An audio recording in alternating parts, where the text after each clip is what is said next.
আজ রাঁধিম হিন্দু দিদি বৌদিগো মতো পেঁয়াজ রসুন ছাড়া তরকারি।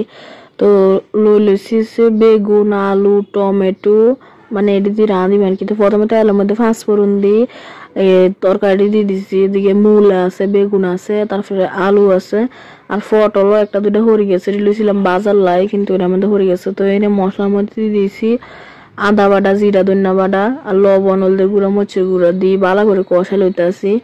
এরপরে কষাইতে কষাইতে যখন ভালো করে জলটা হুগে যাবো গার তরকারি এরপরে যা দিয়ে দিম হয়েছে জলের জলটা। তো আজ রাঁধছি খারাপ লাগে না, মোটামুটি ভালোই লাগছে। তবু মনের মধ্যে একটা খুঁতখুতি রয়ে গেছে, রসুন বাটা ছাড়া তো মাছের তরকারি খাই না বা কোনো তরকারি খাই না।